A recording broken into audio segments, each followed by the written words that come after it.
Welcome in, everybody, and welcome back to the Marshall Experience. I appreciate everybody tuning in tonight. I understand that the All-Star game is on. It was honestly hard for me to turn off, but hey, it is Tuesday, and we are here to talk fantasy, right? So tonight we are going to be covering the AFC North. Okay, that is the Baltimore Ravens, the Pittsburgh Steelers, the Bengals, and the Browns. We're going to be covering, like we have over the last few weeks, and just an outlook on fantasy for each team. Okay. Before we jump into things, obviously, we're going to thank our sponsors, the Mobile Brand and the Diamond Collection, and as well as who we're powered by, which is the Sports Lounge Media. Do us a favor, guys. Like the video, subscribe to our channel, especially the Sports Lounge Media, and you'll see all the different facets on there that you can also subscribe to. It's free. But it does wonders in our world. So, we're going to get right into it. Again, this is going to be another lengthy one, guys. We take about a little bit over an hour to get through these divisions. So we're going to be doing this over the next couple of weeks leading up into the start of the NFL. We are 1 week out from training camp starting. So it's happening, guys, and it's finally here. Couldn't be more excited about what that brings fantasy-wise for us and our weekly shows coming up. So, and again, we're going to get right into it. The AFC North. We're going to get right into the Baltimore Ravens. Okay, so the Ravens looked as lethal as ever throughout 2024, behind what was arguably Lamar Jackson's most complete season yet.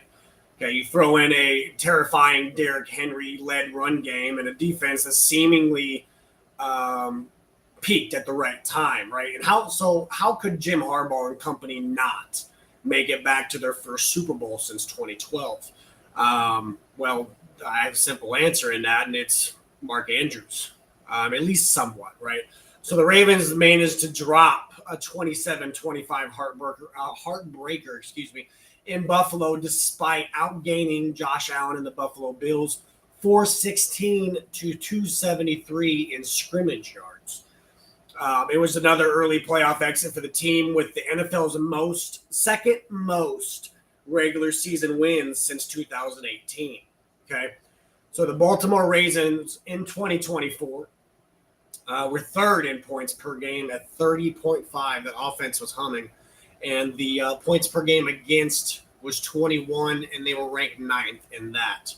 Okay, the good news is not too much has changed over the last few months. Okay, sure, an offensive line replacement and a secondary piece, or two need to be addressed. I think they did that with Malachi Starks. That's one solid solution that they may have. But this is certainly one of the league's few teams that have earned the benefit of the doubt when reloading in the recent years, right? So we're gonna get into our questions here, and first and foremost, should Lamar Jackson get drafted in the third round or higher? Okay. I don't really think we need to spend much time on Jackson's fantasy credentials. Last year, quarterback 1 in fantasy points per game, is now responsible for 2 out of the top 6 highest scoring fantasy seasons, of all time. Okay. Such is life when you're aligned with, capable of producing 1,000 yards on the ground every year, while also lighting it up through the air. Those two combinations, they work out well together for fantasy quarterbacks. But seriously, though, Jackson should have put to rest any slander surrounding his passing ability last year. I really hope that kind of happens for Jalen Hurts sometime soon, but time will tell. But the man led the league in passing touchdown rate, yards per attempt, passer rating, QBR, and the PFF pass grade, under pressure or kept clean. You guys are not stopping this man. Okay, Lamar Jackson had one of his best complete seasons last year, and that fails to be rectified sometimes. So, this brings us to the main question for Lamar in fantasy land, right? Is he worthy of such a high overall pick? Given the presence of Lamar, Josh Allen, Jaden Daniels, and Jalen Hurts, which we've talked about, those being the top guys, right? They're inside early top 50 ADPs. We'll use that as more of a cutoff for our little mini study here, okay? So just 22 quarterbacks have boasted a top 50 overall ADP over the last 5 years. Okay, the average finish of those quarterbacks in fantasy is just quarterback 7. The median and the average in that is quarterback 5. Okay, so 13 out of those 22 returned top 6 numbers on a pregame basis that following season, right? Okay, but all but 3 finished inside the top 12. The 3 who did not, okay, the 3 who didn't were all non-Mahomes quarterback passers. 2022 Herbert, 23 Burrow, and 24 CJ Stroud. Okay, now, those who drafted Jackson as an early round pick back in 2022 and received a quarterback 6 finish in fantasy points per game probably wouldn't be thrilled if that repeated itself in 2025, right? Considering he just put up a quarterback 1 finish. If he finishes quarterback 6, well, that's a drop-off. But just realize the track record of a highly drafted mobile QBs, at least returning quarterback 1 production is quite strong. It is. And usually a heck of a lot more than, non-running quarterbacks, right? But this is the outlook, I think, for Jackson in 2025. Okay, Jackson's passing touchdown rate is certainly due for some regression. Okay, just realize the fact that we now have proven 4,000-yard plus and 40-plus touchdowns upside through the air is yet another feather in the cap for one of the best fantasy quarterbacks in the game has ever seen. Let's be honest about it. Okay, Lamar and Josh Allen are deserving of early round treatment, and I look forward to getting a good amount of shares of both throughout the preseason process. Okay, the final note here would be, why is Cooper Rush the new backup in Baltimore? Okay, I've talked about this because there's a scheme to things, right? You can't. It's impossible to have a completely mobile quarterback and then to throw a quarterback that is absolutely nothing near mobile and expect the same production. When they signed Cooper Rush in Baltimore, I was very confused, and I was especially confused fantasy-wise. But, at the same time, we have to, I guess, give him some credit for winning 9 of his 14 starts in Dallas. But we're talking about, again, one of the least mobile signal callers in the game. There's seemingly no real connection between Rush and any of the main offensive coaches on the Baltimore staff, in my opinion, because, again, they're used to Lamar. Okay, but, that signing really confused me when Baltimore did that this last offseason. Okay, moving on to Derrick Henry. Can Derrick Henry continue to tell Father Time to go screw itself? Okay, let's be honest about it, man. The guy is 31 in January. This last January, he just turned 31. Okay, there is an age in the fantasy world where we cut running backs off, and that is 28. Okay, that is when we start to say, what is the true value here, because their age is starting to catch. Okay, look at Austin Eckler. That's a phenomenal example. Austin Eckler used to be one of the most prolific fantasy running backs with his running ability and catching ability. Okay, now the age is caught up, right? Okay, that doesn't apply to Derrick Henry. Okay, he's shown no signs of falling off in 2024, racking up his most total yards, which was 2141, and touchdowns in 18 since his 2019-2020 Titans seasons. Okay, a large part of this now was Lamar's gravity and the Ravens' ability to constantly get Henry ahead of steam. It's impossible to bring down if he gets ahead of steam, right? Okay, this has been consistently the league's best offense in terms of running back yards before contact per carry. Okay, this is something that the Titans struggled badly with to provide for the future Well, let's be honest about a Hall of Famer in the last 2 years in Nashville. Okay. Henry was still producing because, again, he's a very hard man to bring down. But when he went from the Titans to the Ravens, the offensive line improved dramatically, right? Similar to Saquon Barkley, it's just tough to fathom how Henry really busts in a meaningful way this year without the injury gods, being dickheads. I just knocked on wood. Don't worry. If the fantasy football gods told you your life depended on guessing exactly how many touchdowns Henry would score in 2025, what would you say? 15, 20? I mean, what do you say? Now, I don't subscribe to the running backs are screwed after racking up X amount of touches. It's a curse that we've talked about, the 370. Sometimes I don't really buy into it, okay? But the facts are the facts. You can look at the list of recent 400-plus touch qualifiers, and the stats say a little bit different. So, again, it's just not everybody can produce the same amount every year. Game tapes come out. Defensive coordinators do their job, and they plan something up to stop you, something new. That's their game plan, right? That's their job, is to stop the offense. So to come in here and think that an offensive player is going to produce the same amount of volume or the same amount of stats every year, well, it's not realistic, okay? It's tough to be overly enthused about the other options here outside of Henry in Baltimore, okay? Justice Hill is a very solid pass down specialist, capable of handling double-digit carries per game in a pinch. But it's likely that Keaton Mitchell, or even really a free agent off the street, would also heavily factor into the equation. Okay, here's the hoping that Mitchell, again, he was, has been injured in 2023 and 2024, so hopefully he can get back to his pre-2023 injury form. The speedy back was absolutely electric on his way to averaging 8.4 yards per carry on just 47 rushes. Okay, those are pretty good numbers when he's on the field.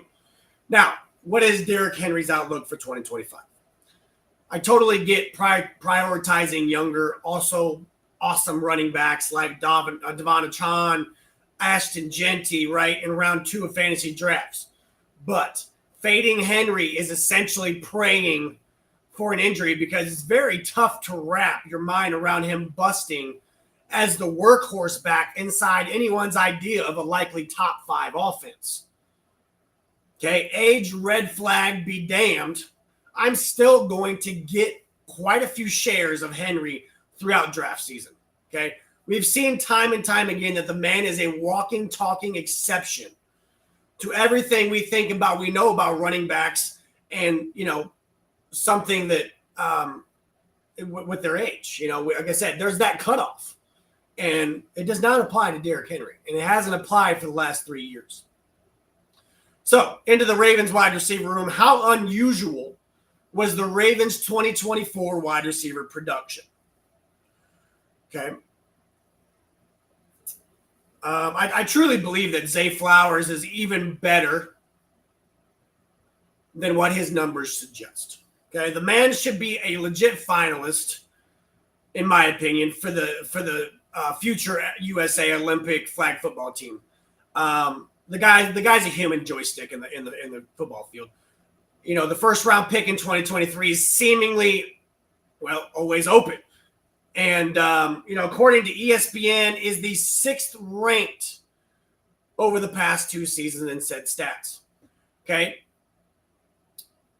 Actually, the Ravens now boast 3 of ESPN's top 9 wide receivers in separation ability over the past 2 seasons. Okay, so that's going to be an interesting stat to pay attention with Lamar's ability to now, he's not just a running quarterback anymore, and we can admit that. Now, the Ravens wide receiver rank in that last season was Flowers was 80 in open rating, at 6th. Hopkins, who just got there, is going to be tied for 7th at 77. And Bateman at 76, just right behind Hopkins. Okay, now, don't confuse D-Hop's slightly superior rating as evidence that he's the number 2 in Baltimore. Give Bateman a lot of credit for finally putting together the sort of season that his truthers always believed was possible. Okay, the man was balling out last year. Let's be honest about it. Of course, it takes more than just talent to produce big-time numbers in fantasy land as a pass catcher in, well, one of the more perennial run-first offenses in the league. This is the same problem that AJ and Devontae Smith run into.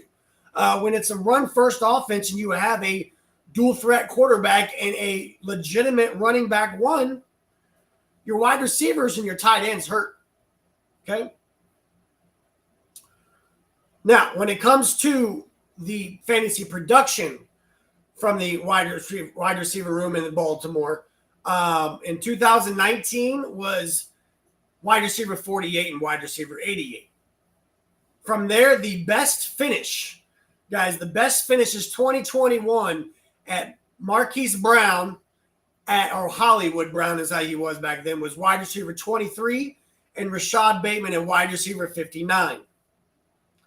Okay, you got Odell and Flowers, who didn't finish better. Flowers and Bateman is as of last year. Duvernay and Demarcus Robinson. So they really haven't had a really strong, assertive wide receiver room like the Eagles do or the Lions do, right? There's some holes that can be improved there. Okay, but the bottom line is even if Flowers has wide receiver 1 level talent, maybe some guys like me that really believe so. It's tough to see him getting the sort of gaudy target ceiling that would help turn that into similar high-end production in Fantasyland. I wanted to be higher on Flowers, but writing my rankings, this reality has forced me to treat him more as a mid-tier wide receiver 3 ahead of next year. As for the other guys, Bateman is a quality boomer bust wide receiver 4 bet, but like Flowers, expecting high-end consistency when everyone is healthy seems like wishful thinking. Hopkins is the exact sort of late-round wide receiver who people will draft thinking they need more depth of the position on their fantasy squad. In reality, you're better off avoiding those type of players in favor of spamming handcuff running backs during the later stages of more drafts than not. Kind of like the David Montgomery, the Nick Chubbs, right, splitting with Joe Mixon. So, I would go more of the handcuff running back route in that fact. Okay, so we get to the big question. Was 2024 the beginning of the end for Mark Andrews? Okay. We got Isaiah Likely coming on the scene now. He's really been a long-time fantasy stud in the Raven uniform, but last year just averaged 39.6 receiving yards per game after clearing the 50-yard mark in every season, from 2019 to 2023. Throw in more 6-year lows and per route numbers for targets, okay, and yards. And it's fair to wonder if, the best years of Andrews' career could be in the rearview mirror. Now, of course, 2024 wasn't all bad for the soon-to-be 30-year-old, but September was rough. And the divisional round drop against the Bills certainly wasn't ideal. Just realize that Andrews still managed to catch a career-high 11 touchdowns and worked as the tight end 8 in PPR points per game in weeks 5 through 18. Okay, so he did improve later in the year, but struggled mightily in the playoffs. Now, would a washed tight end really lead the position in open rating? Again, we keep talking about that open rating, but that is the ability to separate from your defender. Or would he rank 3rd in yards per target? I wouldn't really classify that as washed. Look, Andrews' overall route rate going from 73% in 23 to 67% in 24 isn't ideal. But we still have a guy here who ripped off 5 consecutive top 5 finishes in points per game from 2019 to 2023.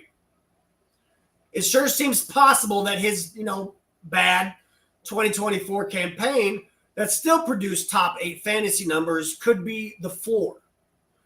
Okay. As for likely, the overqualified tight end 2 had more than 4 targets in just 3 games following his 9 reception and a touchdown opening explosion against the Chiefs, right? Should have been another touchdown, but his toe hit the line. A legit top 5 ranking would be on the table without Andrews in the fold, in my opinion. But that seems increasingly unlikely ahead of 2025, barring an injury from Mark Andrews. Okay, so the bottom line is Andrews, tight end 8, ADP, is the lowest in years, and arguably still being somewhat impacted by offseason rumors of a trade or release, but that never happened. I'm a fan of this price tag, to be honest with you, and have largely refrained from pulling the trigger on more expensive guys like Sam Laporta, TJ Hawkinson, and Jonnu Smith, because potential high-end guys like Mark Andrews, David Njoku, and Evan Ingram are available and cheaper. Okay, likely is a late-round handcuff tight end, but hey, if you're like me and in some redraft leagues that have 20-plus roster spots, I've had worse darts. For sure. Okay, so let's talk about something that I hear quite a bit, on the in the media side of things, the Lamar Jackson effect. Just how strong is the Lamar Jackson effect? Well, in my opinion, very. The run game impact, in particular, can't be overstated. Jackson's gravity in the read option game has helped the Ravens rank second in specific running back rushing yards before contact over the last 5 years to only the Birds. But not too shabby, right? Not too shabby. Again, when you have the ability to have that dual threat quarterback and a top tier running back, your defense has 2 things to prepare for, and the read option is hard to play for sometimes. And when funny enough is when Derrick Henry went to the Baltimore Ravens, that was my number one opinion, was that, that read game option was going to be extremely strong now that you have 2 people to worry about versus a Justice Hill or a Melvin Ingram or, the last running backs that were there. They're not Derrick Henry, right? So what is the prediction for the Ravens in 2025? Okay, the Ravens have racked up double-digit wins in all but 1 season since drafting Jackson in 2018.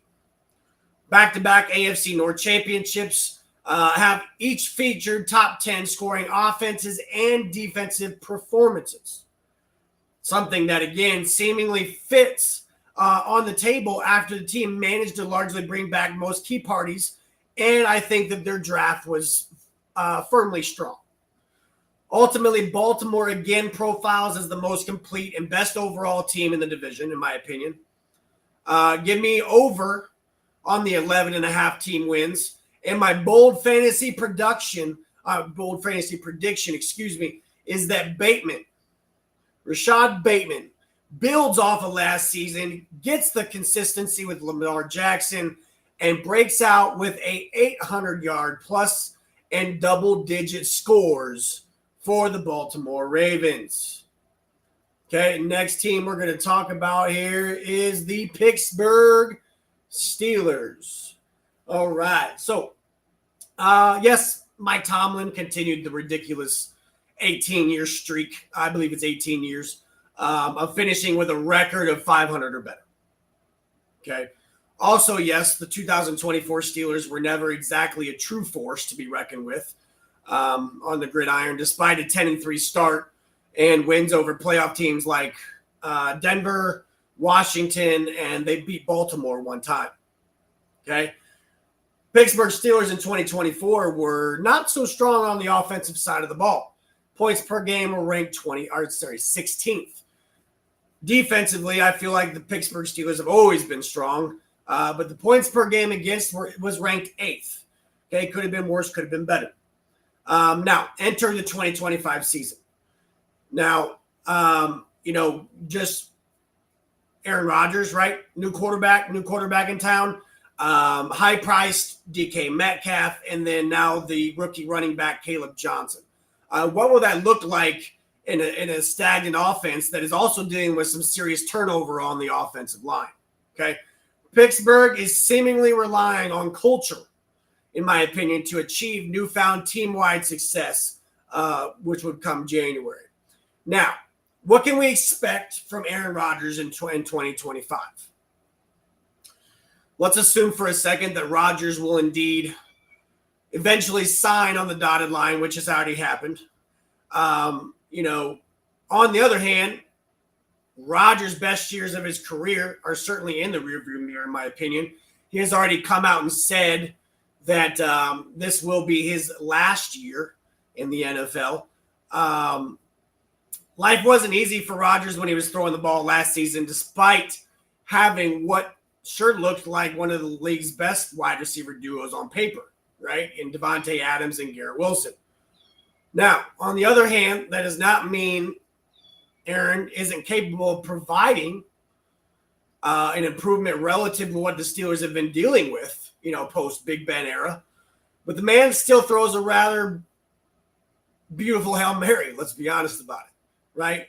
Best Hail Mary quarterback that I can remember in recent time. And should still be capable of spinning a catchable ball from the pocket, giving adequate production, okay, or adequate protection. I apologize. Of course, the variable is hardly guaranteed in Pittsburgh, okay, because PFF's 27th ranked group from last season they had to replace James Daniel, and they lost Dan Moore at left tackle. Okay, they did deal with plenty of injuries.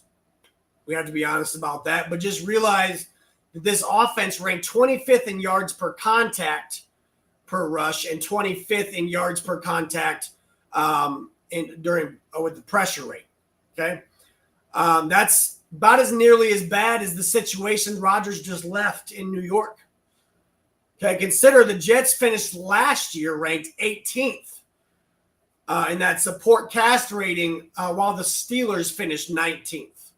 Okay, it makes sense if the newfound presence of DK Metcalf makes life easier for Arthur Smith in the offense in 2025. Although it's not like wide receiver firepower was an issue for Rodgers in New York, right? Again, with Davante Adams and Garrett Wilson serving as, again, one of the best wide receiver duos at the position.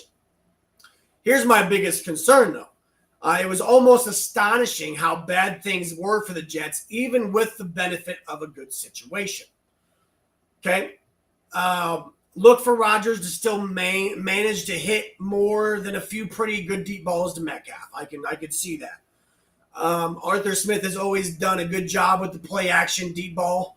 In my opinion, dating back to his days in Tennessee with Ryan Tannehill. But those flashes might not be enough to engineer oodles of fantasy football goodness, right? Overall, Tomlin and Smith's Steelers offense has posted a negative 6% drop back rate over expected last season, marking them the fourth most heavy run group in the league. Now, this bodes well for Caleb Johnson, Jaylen Warren. But how does it bode for Aaron Rodgers and DK Metcalf? So, what is our outlook for Aaron Rodgers in 2025? Okay, the bottom line is, guys, is ultimately Rodgers is going to be more of a streamable late round option in 2025 fantasy drafts. Along guys like Geno Smith, Matthew Stafford. Okay, there's a case to be made that simply using a final round pick on one of these guys in a single quarterback league is better than devoting an early round selection to similar guys like Tua or Jared Goff. Okay, it's a similar stat line. But then again, the expected lack of high-end volume and potential for Father Time to, make things worse isn't an ideal combination in fantasy land. Now, of course, Mason Rudolph will seemingly be the man in charge if Rodgers decides to ride off into the sunset or hashtag dark cave. But kudos to Mason Rudolph for actually playing great football the last time we saw him under center in Pittsburgh. Okay, just realize that was an awfully small sample size, and the small supporting cast concerns surround Rodgers also apply here. Okay, I'd bet good money that Rudolph will struggle to be anything more than a MAC quarterback 2 in the fantasy land should be he gifted a starting job this season. So, who will rack up bigger numbers between Jaylen Warren and Caleb Johnson? Okay, the departure of Najee Harris means Jaylen Warren should lead this backfield in Pittsburgh. Okay, now, shout out to Warren. Kind of reminds me of like an Austin Eckler type guy. But he ranked first in tackles avoided per carry at 29.8% and sixth in explosive run rate at 9.5% since entering the league in 2022. Okay, that man is a capital D-O-G with the ball in his hands. That just is what it is. While part of this is a reality that Warren's pass-catching prowess leads to him often getting to attack the lighter boxes, but a featured role consisting of around 200 carries with a bunch of targets could be borderline erotic for fantasy purposes. Of course, it's not exactly a guarantee that Warren receives anything close to a bell cow role here. Arthur Smith has historically leaned on multiple running backs. Caleb Johnson sure looks like a decent bet to lead the way on early downs, in my opinion. We get back into where he was with Bijan Robinson and Tyler Algier. Nobody thought that, Bijan was a high-end draft pick in the drafts. And nobody thought that, Tyler Algier would eat into his carries, but Tyler Algier absolutely did. Absolutely did, guys. Okay, Johnson is just the 8th running back in Dwayne McFarland's supermodel rankings on Fantasy Life, although there certainly is potential for volume to win out. Okay, the projections of Warren would be 151 carries and 56 targets.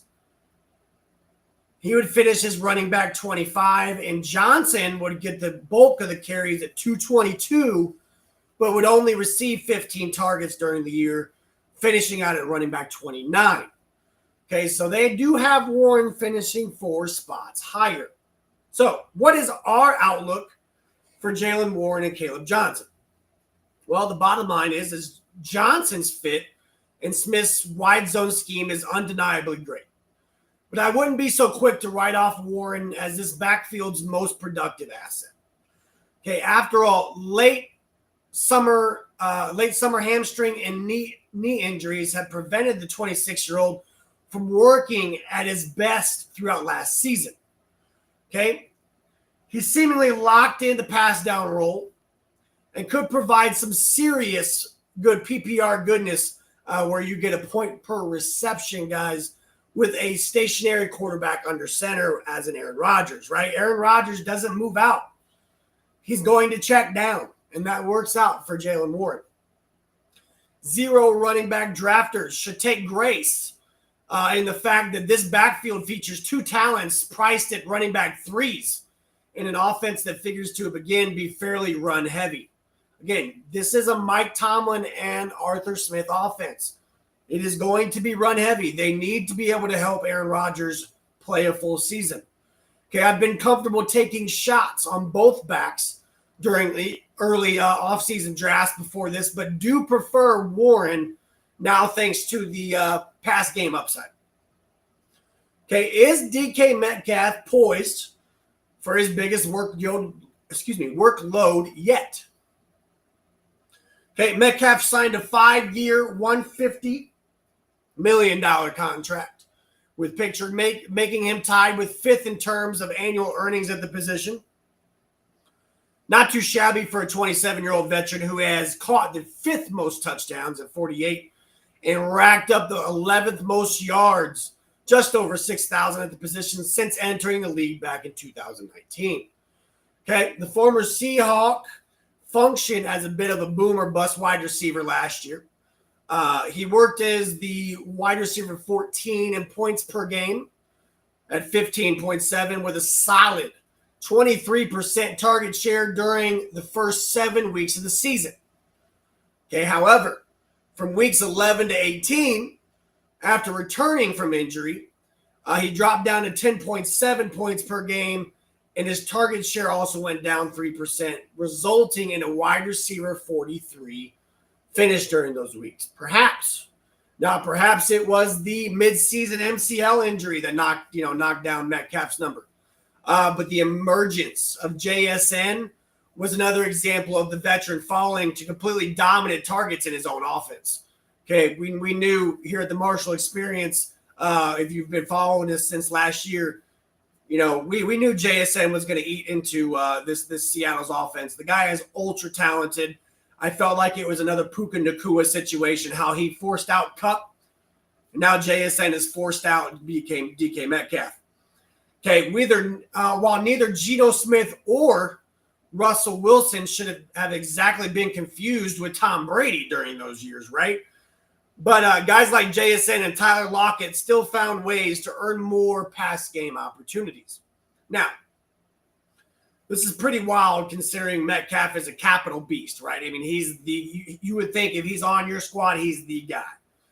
Okay, God doesn't make too many humans standing 6'3", weighing 228 pounds with a 4.33 speed. Okay, that said, he has never really quite fully managed to turn his exceptional physical skills into consistently elite fantasy production.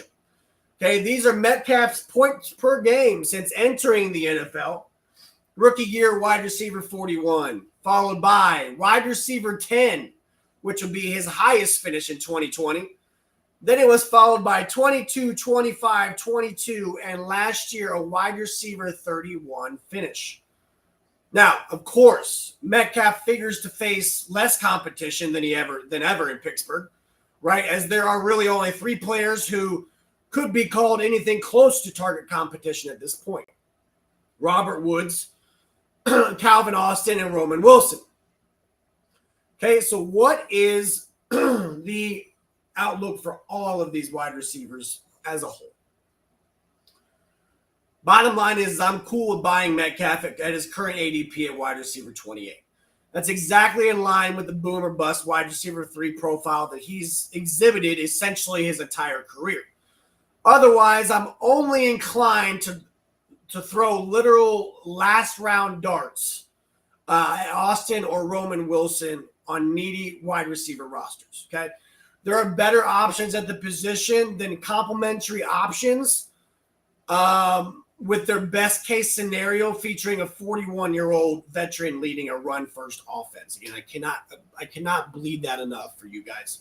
You do not want to draft wide receivers that have a non-mobile quarterback with a bad offensive line on a run-first offense. It doesn't bode well, right? So, should late-round tight end drafters give Pat Fairmouth a strong look? And what about Jonnu Smith? Okay, we're going to talk about Jonnu Smith here at the end, but we'll touch on Pat Fairmouth here for a second. Muth has played well enough in his short career to earn another 4-year extension with the Steelers. Although we're yet to see, where the 26-year-old talent truly, put forward a big season in fantasy land.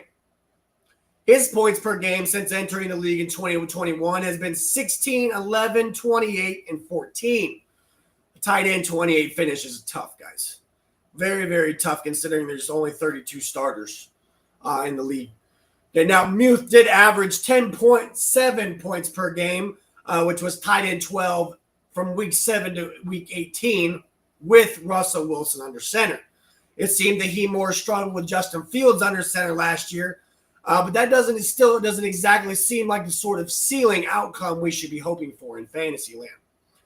Okay, the bottom line is the tight end position does indeed need to take a bit longer than most to peak, right? Now that they have Jonnu Smith, I think this is one of the stronger tight end rooms in the NFL. Okay, I just have a tough time for Fairmuth going too hard in the paint for a career borderline tight end 1 at best, who ranks outside the top 20 players at the position in yards and targets ran over the past 2 seasons. Now that Jonnu Smith is there, I think that gets even worse. Arthur Smith is known to do the 2 tight end system. He did it in Atlanta with Jonnu Smith. So there's some familiarity there. I think that Pat sees the field. I just don't think that he produces in fantasy, guys. Okay. I prefer even less expensive late round drafts and much higher upside passing games like Mike Gesicki with the Bengals and Cade Otton in Tampa Bay. Now, has TJ Watt fallen off at all in recent years? Let's talk about TJ for a minute. TJ is a big part of what brings Pittsburgh on the paper. Now, the 4-time All-Pro and former Defensive Player of the Year turns 31 in October, entering the final year of his contract. Big questions following that. This begs the question. Will Pittsburgh extend their longtime stud pass rusher, or could they sense the future might not be as bright and trade him off during the season? Okay, well, while there are some drop-offs in pass rush win rate and stop percentage, they're still easily in the upper echelon of edge defenders.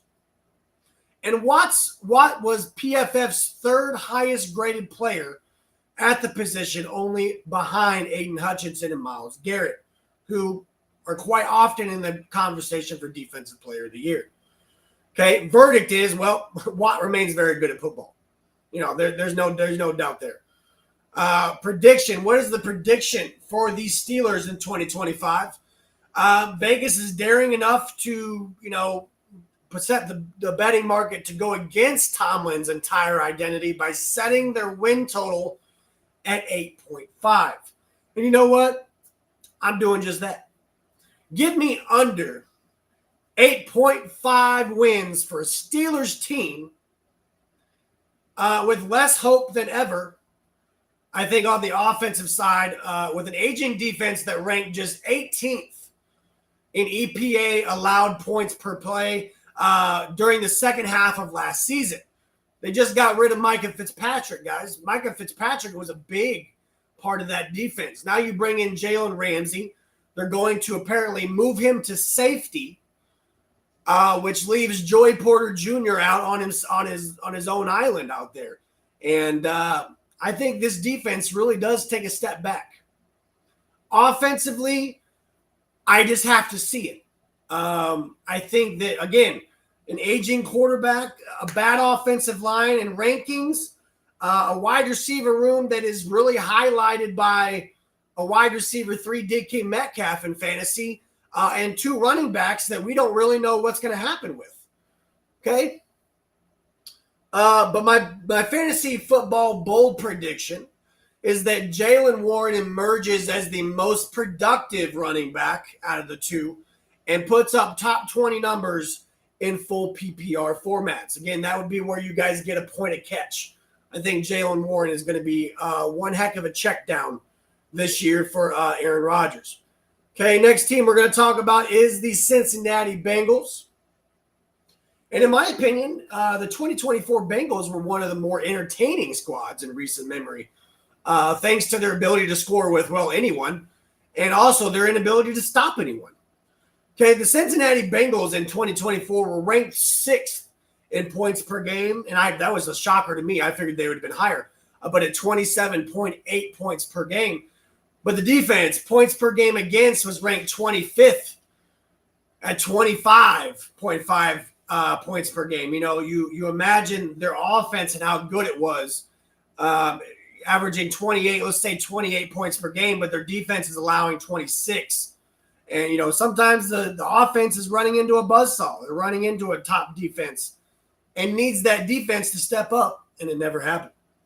Overall, Joe Burrow and company lost a whopping 4 games last year, despite scoring at least 30 points, tied for the most in single season in NFL history.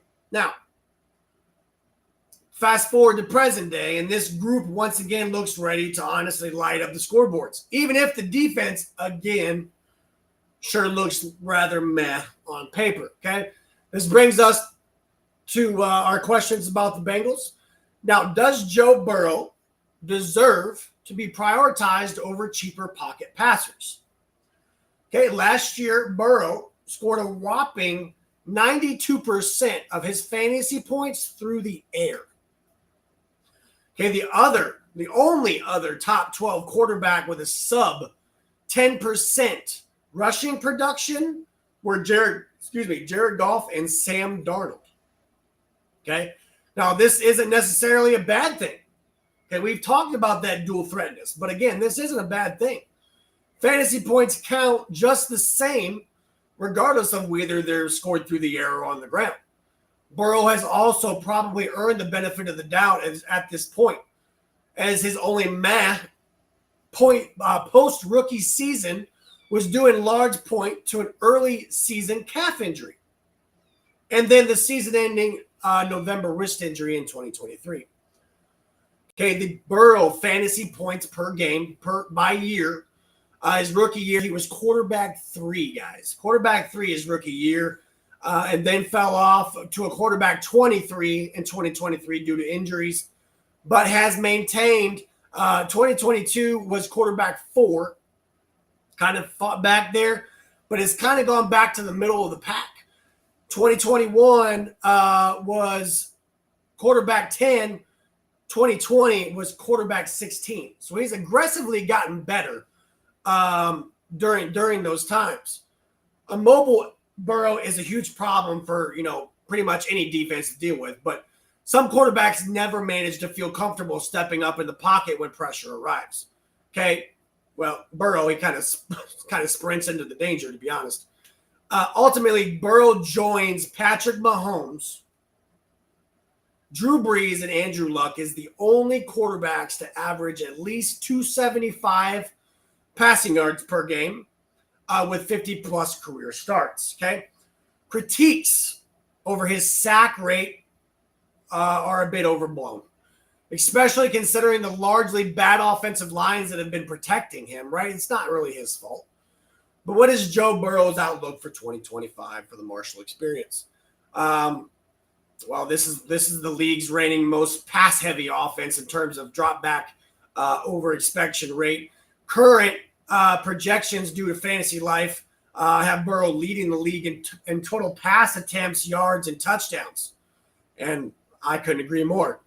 Now, I don't love the idea of spending a 5th-round pick on a quarterback with such limited rushing upside.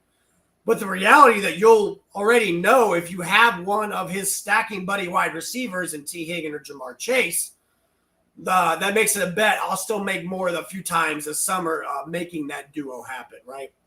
As I've talked about many times, I was the runner-up in a big money league last year and lost to Burrow and Chase. And I wholeheartedly will always say that because when you're dealing with 2 players that can put up 100 points, between the 2 of them, it's hard to compete with that. So, Burrow and Chase may go down as one of the best fantasy duos of all time. So if you can grab that, by all means, that remedy for success. Now, was Chase Brown's end of season dominance real or was it a fugazi? Okay. Brown had rather 39% snap rate and worked as the running back 33 in points per game in weeks 1 through 8. Okay, and then Zach Moss was sidelined with the season neck injury. All the workload was Chase Brown's. Now Brown played on an elite 85% of the offense snaps and averaged nearly 21 points per game, the 4th highest mark among all running backs. Okay, now it makes sense if the late season surge leads to a more consistent full-time role this next year. Brown was also beginning to see his snaps tick up prior to the Moss injury anyway. I think that Moss was going to be a one-year rental. They just wanted depth at the position. This has always been Chase Brown's role since Mixon left. But still, we shouldn't discount the possibility that Moss or, old friend Shamaji P. Ryan do make this an annoying committee of some sorts. Okay, it's not like Brown was the world's most efficient rusher. He was 21st in rush yards over expected per carry. And then receiving was 34th in yards per route run with his opportunities. Still, to me, Chase Brown is the projected lead back inside of the Bengals offense. We are fully expected to light up the scoreboard on a weekly basis in 2025. I mean, we're talking about one of just 5 running backs projected for 200 plus carries and 50 targets next season. That company is Bijan Robinson, Ashton Genty, Bucky Irvin, Breece Hall, and Chase Brown. It's tough to be upset about, guys. So what is the Marshall Experience's outlook for Chase Brown on 2025? Okay, Brown is going in the middle of round 3 in early drafts. And you know what? I like it. I like it a lot. The top 2 tight ends are off the board. By then, basically every wide receiver going around him has one red flag-ish. Okay? Or red-ish flag, however you want to say that. And the quarterback run at that point usually doesn't start until the end or beginning of the 4th or the 5th round. Now, I don't quite get why Brown is going 20-plus picks earlier than guys like Joe Mixon, Chuba Hubbard. But one of the lessons I've learned in fantasy over the years is that a cheaper type of running back in the similar doesn't necessarily make the more expensive player in question a bad pick. Okay? Brown will be more than his worth in his price tag should last season's second half excellence really be a consistency in 2025. Okay? Should fantasy managers prioritize both Bengal wide receivers in Ja'Marr Chase and T. Higgins? All Ja'Marr Chase has done since entering the league in 2021 is averaged the most points per game of any wide receiver at 19.6. Ever. Let me say that again. Ever. Of course, capturing Triple Crown honors in 2024 was the 25-year-old's, greatest accomplishment yet, in my opinion. But, let's go over the Triple Crown winners over the last 50 years. Chase last year, Kupp in 21, Steve Smith in 05, Sterling Shepard in 92, and Jerry the Goat Rice in 1990. Okay, literally. Only Lamar Jackson at 25.3 averaged more fantasy points per game than Chase last season. Guys, Ja'Marr Chase is keeping up with mobile quarterbacks. This is how dominant he is in fantasy. Now, fully secured as the highest non-paid quarterback in NFL history now, it'd be surprising to see Chase's status as one of the most singular best overall fantasy players alive go anywhere anytime soon. Okay, then there's T. Higgins, who caught a career-high 10 touchdowns last season despite being limited to just 12 games. It's a pretty impressive stat.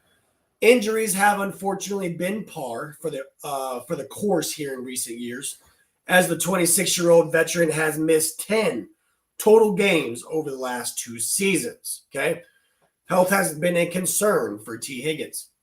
Now, still, few pass catchers have flashed Higgins' ceiling when he's ready to, be on the field. His points per game last year was wide receiver 5. The year before that was wide receiver 41. But the year before that in 2022 was wide receiver 19. So it kind of seems like he has off years every other year. Now, an average of 5 teams have enabled multiple top 24 wide receivers in the same season over the past 10 years. Getting 2 within the top 12 has been a little bit harder. But the Bengals boast one of the few duos who have accomplished that difficult task. Okay. It sure seems like Andre Iosivas is the next man up after Chase and Higgins, although I do like Jermaine Burton, and he could theoretically snatch that job should he keep his head on straight. Big if. Fantasy Live projections gives Iosivas the lead for now. I would be interested to see what Jermaine Burton can do. But either way, neither complimentary wide receiver figures to be anything more than really a prayer at the flex option inside a passing game. Very content to flow the overwhelming majority of volume through its two big ballers, right? T. Higgins and Ja'Marr Chase are going to get the bulk of everything. So what is our outlook? What is our outlook for Ja'Marr Chase and T. Higgins? Now, Chase's status as the, number one overall pick in fantasy football makes sense. He has essentially zero red flags in his entire profile in terms of talent, volume, offensive environment, and, age. Meanwhile, Higgins proved plenty capable last season of supplying an upside wide receiver one ceiling, even as his own passing game's second option. His status as the wide receiver 12 in early ADP, ahead of number one options in certain number one options like Garrett Wilson, Tyreek Hill, Terry McLaurin. I don't know if that's necessarily is fair. I haven't exactly gone out of my way to single him, out of that group of players. Iosivas is someone who I've thrown a late round dart at or two in this offseason, maybe. When looking to stack a buddy to a Burrow team, or just a late round stab for some depth. Now, just realize it seems more likely that our next subject will be the real winner should either of Cincy's top two wide receivers miss any game action, and that winner would be Mike Gesicki. Mike Gesicki, is he one of the best late round tight end darts you can throw? Big Mike G, which according to Joe Burrow, found new life in Cincinnati really last year, racking up his most yards since the 2020-2021 seasons in Miami. He is now 29 years old, but the veteran can supply some big slot goodness, while also more or less serving as Higgins insurance, considering the longtime stud wide receiver, again, has missed some time with hamstring or some degree and in each and every year since 2019. Now, seriously, look at Gesicki's performance in the 5 games while Higgins was sidelined last season. Okay, week 1, he had 3 receptions on 4 targets for 18 yards. Week 2 went up to 7 targets for just shy. 9 targets on 7 catches for 91 yards. Then it goes up from 8 targets, 6 targets, 9 targets. And these are all the weeks that T. Higgins had missed, guys. I don't necessarily think it's Iosivas. I don't think that it's going to be Jermaine Burton. Say that Chase or, knock on wood for that, T. Higgins, were to miss some time. I think Mike Gesicki would definitely be that guy that steps up. Now, Gesicki really isn't really a tight end considering he just spent 12% of his snaps in line last season. He doesn't necessarily even celebrate National Tight End Day, in my opinion. I think he's more of a slot guy. But that didn't stop him from, getting that 3-year deal in the Bengals. I think that that was very solid of them to do. I don't think that if he leaves, I don't think that the Eric All Jr. guy is really the answer there. So I think they solidified their tight end guy, and I'm happy for them on that. Now it'd make more sense if this is a sign of a more consistent full-time role in 2025. Again, with Eric All Jr. Unfortunately expected to miss the entire season while rehabbing his ACL injury. Okay, what's the bottom line here? Gesicki is one of the most drafted tight ends this offseason due to his potential to, in a best case scenario, flirt with triple-digit targets in, a borderline erotic offensive environment. They have Joe Burrow at quarterback, guys. Again, 92% of his fantasy points comes through the air. Similar priced odds like Zach Ertz or Hunter Henry might carry higher floors, but I'd rather trust the involved passing games of Gesicki or a Kate Houghton when digging deep at the position in fantasy land. Now, bigger question. Could this offensive line be a major problem? Well, it's basically been just that every season of Burrow's young career. But the end of season offensive ranks for PFF for the Bengals last year, they were 30th, guys, 30th. The last 2 years before that, 26th, 28th. The best year in Joe Burrow's career, they were ranked 20th. Okay. Now, unfortunately, no overly meaningful additions have been made. Starting right guard Alex Kappa took his talents to the Raiders in free agency, leading them to bring in a veteran 31-year-old Lucas Patrick from the Saints. Now, maybe the third rounder they spent on Dylan Fairchild or the fifth rounder Jalen Rivers, they arguably could be gems. But just realize that the big uglies up front don't exactly profile as anything close to a strength entering 2025 for the Bengals. So what is our prediction for the Bengals in 2025? Honestly, for me, I believe in Burrow. I believe in Chase, and I believe in Higgins. That's about it, though. Sure, a Trey Hendrickson too, if you do IDPs or anything like that, or if he even plays this year. Man, this team seems more invested in a few select blue chip talents more than being would-be contenders. Accordingly, I'm forced to take, I think, the over on the 9.5 wins. I think they pretty much, again, outscore everybody, and that's just their strength. Maybe the defense clicks, maybe they don't. But my bold fantasy call this year is that Mike Gesicki catches a career high in touchdowns on his way to posting top 10 numbers at the position. Okay. Then last team that we're going to talk about tonight is the Cleveland Browns. Okay. I appreciate everybody sticking around. Again, these weeks are going to be a little lengthy, but we are on our last team in the AFC North. Again, I appreciate everybody sticking around. We take a lot of time and do this information in depth, as you can tell. So I hope everybody's taking the information that they need from it. And I appreciate everybody that joins in. Again, the Browns. The Browns were largely expected to be one of the worst teams in football last season. And, well, they were.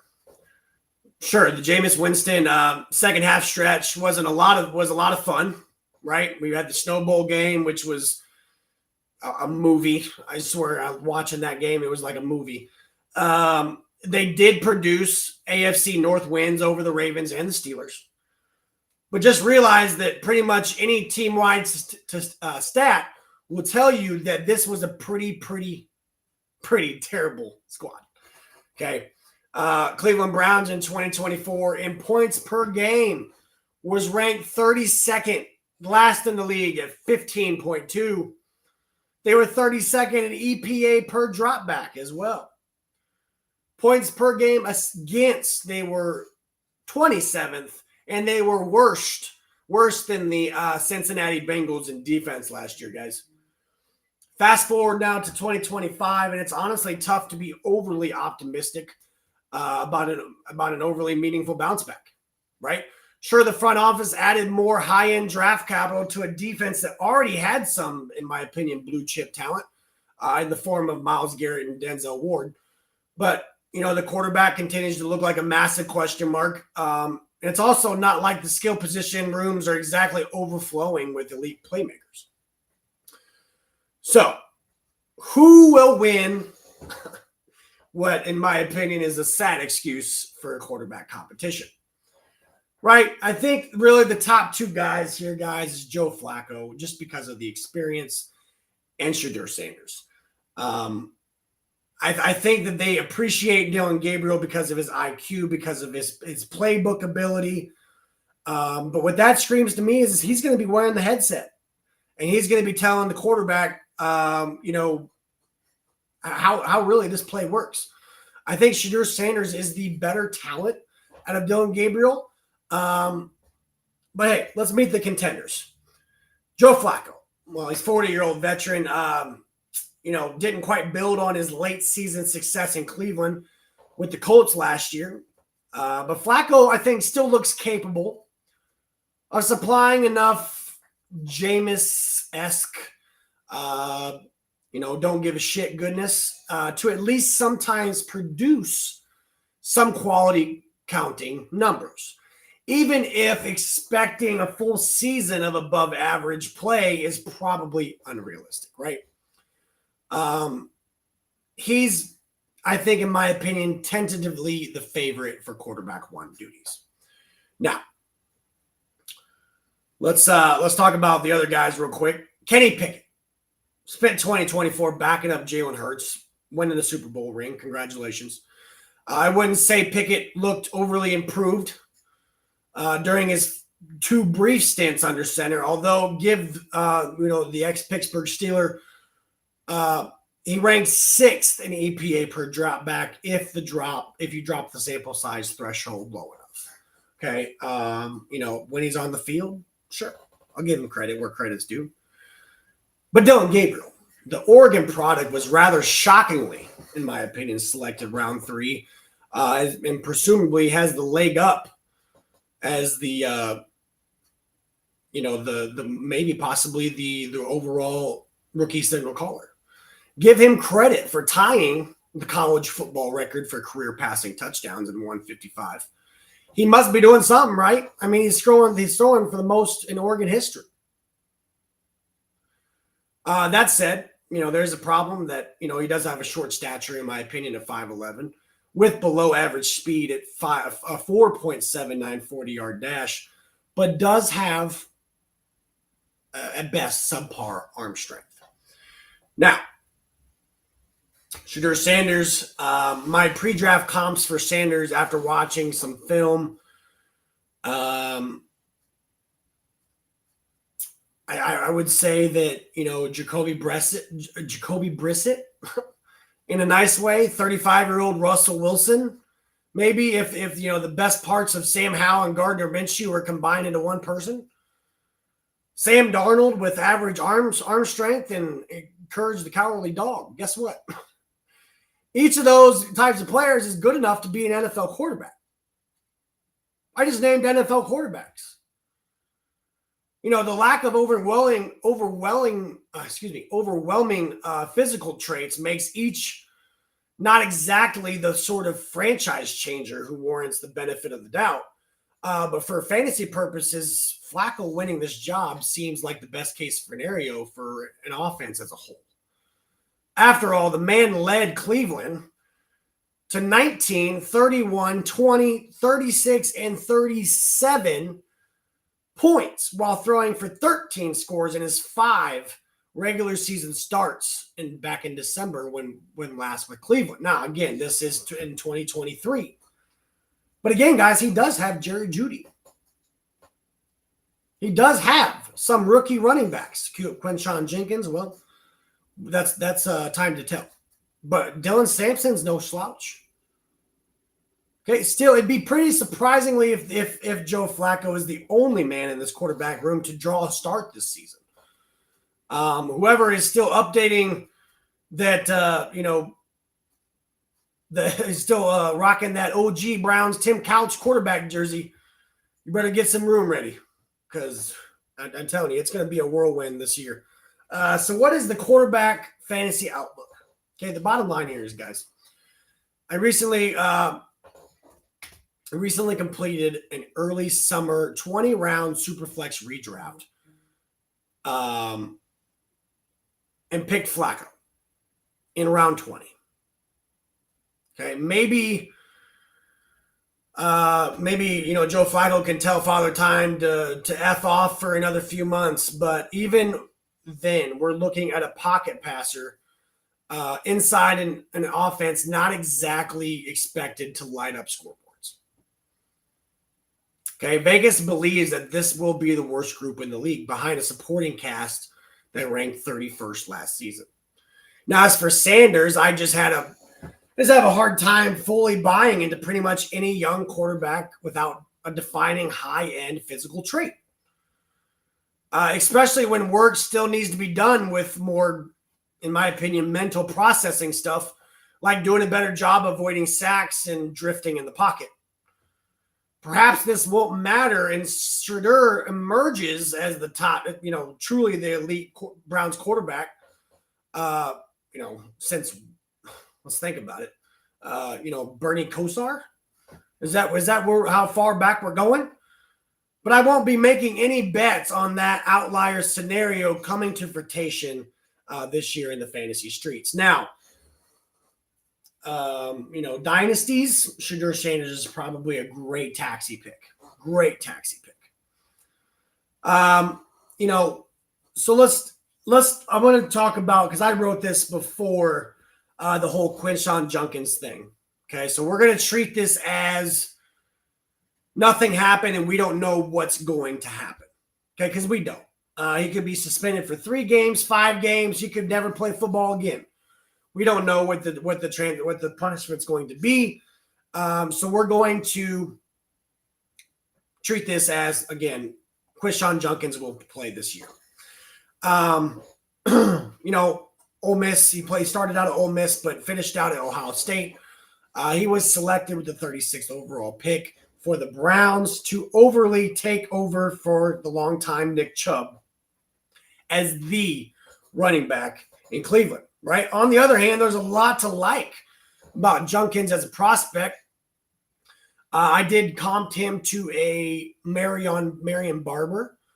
Rest in peace, Marion Barber, but which matches up in terms of the athletic profile and especially play style. You do not want to be in the 21-year-old's path when he decides to unleash his vicious stiff arm. If you have not watched tape when he was playing at Ohio State, you need to. That man has probably the most vicious stiff arm I've seen since Derrick Henry. Now, on the other hand, Judkins isn't exactly alone in this backfield, right? Jerome Ford is fresh off a running back 5 finish in rushing yards over expected per carry and provides plenty of pass down ability. Again, he's also their kick returner in leagues that do kick return points, special team points. They also did draft in the 4th round. Again, as we said, Dylan Sampson was thought to be a day 2 talent by many entering the draft, but Pierre Strong last year was at least good enough to have earned 108 touches in this offense during the last 2 seasons. So I think Dylan Sampson could see some type of workload, especially if we see what is going to transpire with Judkins here. Look, nobody is debating that Judkins should be the lead back here. But the difference in commanding 60% of the backfield touches versus 80% could be the difference between upside running back 2 production in fantasy land and something closer to a flex value inside an offense that could very well finish as a bottom 5 scoring unit, guys. Again, you don't want to jump to, these bad offenses because, again, they're not going to be putting points on the board. But again, if the target share also comes down to it, because again, if he's only drawing 60% versus 80%, in my opinion, that goes from a second running back starter to now a flex option. Okay. There's also the reality that Kevin Stefanski hasn't exactly made a habit of simply featuring one workhorse running back during his time in Cleveland. Okay. You've had Jerome Ford, Nick Chubb, Ford and Kareem Hunt, Chubb and Hunt, Chubb and DeHernest Johnson, and DeHernest Johnson actually got 120 touches, guys. And then Hunt and Chubb in 2020. So again, Kevin Stefanski has been known to have this 2-back system. Okay, so maybe Judkins' workload looks the most like Chubb in 2022. Or maybe it can look more closely resembling to a 2023 Ford. Those numbers were also admittedly influenced by injuries, okay? But even admittedly influenced, again, by injuries, but even accountingly for that doesn't paint the realist picture. We can see with some of the rankings in attempts to supply one number to sum up a player's overall workload. Okay, Browns lead back under Kevin Stefanski in fantasy, guys. Last year, okay, the lead back was running back 34 in Jerome Ford. The year before that, 2023, was also Jerome Ford at running back 26. Then the last 3 years were being Nick Chubb at running back 18, 22, and 22, back to when he was the lead back early in 2020. Now, the bottom line here, guys, is Jenkins is by most accounts a very talented rookie running back. But then again, we've seen Nick freaking Chubb fail to earn a legitimate running back one-esque workload inside a backfield that has regularly leaned on multiple parties under Stefanski. Okay, as was the case with Chubb, Jenkins' path to a top 12 goodness in fantasy land is largely reliant on him making the absolute most out of his opportunities, if given those. Okay, or else we might see the production more closely resemble Ford's running back 3 levels over the past 2 seasons. Okay, ultimately, I've drafted Jenkins here and there throughout the offseason. But the hopeful lead back inside what sure looks like a piss-poor offensive environment isn't the sort of, type of player that I try to make a habit of overly targeting. Okay, especially with what is transpiring off the field now. In some leagues, I definitely regret that because I could have went different avenues. But my running back 25 in half PPR scoring, I struggle to find an overly good reason why Jenkins is going around earlier than proven guys like Aaron Jones, Isaiah Pacheco, and Brian Robinson for the Washington. They both similar touch projections and far, far better offenses. So with the wide receiver group, are either Jerry Jeudy or Cedric Tillman reasonable buys in fantasy land? Jeudy had some pretty stark splits last year. Okay, weeks 1 through 7 with a healthy Deshaun Watson. Deshaun, he had 266 receiving yards in those 6 weeks, 62nd in the NFL. Post Deshaun Watson with Jameis Winston on the slinging the ball, weeks 8 through 18, he had 963, which he was 3rd. Okay, the man basically put up identical numbers to Puka Nacua during the latter stretch of the year. A 235-yard performance against the Broncos, which a tough Broncos D, was good enough to get some love from the Steve Smith tweet that went around viral. That's a big name to be getting some respect from. Many balked at the Browns' willingness to trade for and extend Jeudy last season. A lot of people said it didn't make sense. But kudos to the the ex-Broncos talent for racking up the 6th most receiving yards in the league at 25 years of age, despite hardly operating in an ideal offensive environment, right? I mean, he looked good doing it. But again, when this offense is bottom 5 of the league, he is, again, the guy in this offense. Now, of course, most of those numbers came with, you only live once expert extraordinaire Jameis Winston under center. And Jeudy also benefited from Cedric Tillman being out weeks 12 to 18. David Njoku also missed 3 of the final 4 games, being sidelined for plenty of action down the stretch. Okay. This helped lead to 4 games with 13 plus targets during the final 6 weeks of the season, and only Jamar Chase topped that number during the second half of the year. So again, when he can be the guy, maybe he can produce. And then there's Cedric Tillman, who ran pretty hot during the offseason, considering the Browns' only meaningful addition at the position was professional, in my opinion, knucklehead Deontay Johnson. If Johnson does manage to put his 3-team escapade in the rearview mirror of last season, there should be a spot in 3 wide receiver sets for Tillman after the Browns refrain from bringing back Elijah Moore. Okay, for those unfamiliar with Tillman's game, he was a former 3rd-round pick, was really thrust into the starting lineup in Week 7 following the decision to trade Amari Cooper to the Bills. His newfound presence of Winston under center certainly helped matters in the pass-first offense at that point. And Tillman proceeded to make the most out of his opportunities in his only 4 full games as a starter before suffering a season-ending concussion.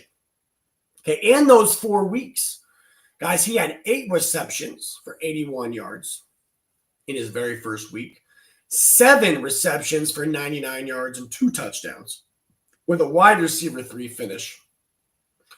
And then a lot of waiver wires freaked out, right? A lot of people were adding Cedric Tillman. Kind of fell off. 6 catches for 75 yards and a touchdown, wide receiver at 11. But the last week was only 3 catches for 47 yards on 8 targets for wide receiver 50. Okay, we're talking about the wide receiver 8 in points per game during that stretch. Certainly a small sample in 4 weeks, but that's not too shabby of a ceiling considering the lack of overall pass game competition at hand here. Okay, bottom line here is, guys, in Fantasy Life projections, they have Judy at 117 targets and Tillman at 107. Both racking up triple-digit, pass game opportunities could be a little bit much. But heck, those numbers could eventually receive an even bigger boost if you look at it. If Johnson winds up finding his way out of another NFL organization. If Johnson weeks into that, well, we could see those numbers go down. But accordingly, I think Judy's ADP right now is wide receiver 39, and Tillman's wide receiver 67. Price tags, they both flashed the ability to supply legit wide receiver 1 production last year, and will be listed as starts across the industry whenever Flacco manages to get the starting job. Question 4 is going to be, why does the fantasy world hate David Njoku? Guys, I have a David Njoku signed jersey right here in the back. I love me some David Njoku in fantasy. I really don't know. Sure, the Browns' obvious black hole under center doesn't make the highest upside for him, but the reality that Njoku is essentially the check down option, and Stefanski offense adds some stability here. Okay, the veteran tight end has been a bit of a target hog, and let's be honest about it, ever since Austin Hooper left town. Note that the Browns tight end ranks 3rd in screen targets while carrying the 4th lowest average target depth during this span. Case translation to that is Njoku. Excuse me, I butcher his name sometimes. But David Njoku, is being schemed up plenty of easy hitting targets in underneath areas of the field, aka the sort of opportunities that should be a bit easier to come by regardless of who is under center. If you throw in some borderline erotic splits, specifically with Flacco under center, along with the top 5 target projection at the position, Njoku looks undervalued relative to his current ADP, in my opinion. Again, the one potential red flag is the newfound presence of Harold Fannin that they drafted this year. Although I wouldn't be surprised if he's used as more of a big slot complement as opposed to somebody actively stealing Njoku's snaps. Okay, the bottom line here is turning 29 in July, Njoku remains firmly in the age range in which we see plenty of high-end performers at the tight end position. God forbid, Njoku gets a little bit of help from the injury gods and doesn't have to play through ankle and knee injuries. And we could even be looking at a bigger boom than usual, considering the lack of overall target competition relative to his past years. Okay, ultimately, I'm the highest on Njoku at tight end 6 that I've seen out of rankings. I prefer him over older guys who have shown signs of decline, like Mark Andrews, Travis Kelce, and really as well as the Jonnu Smith now splitting with Pat Fairmouth.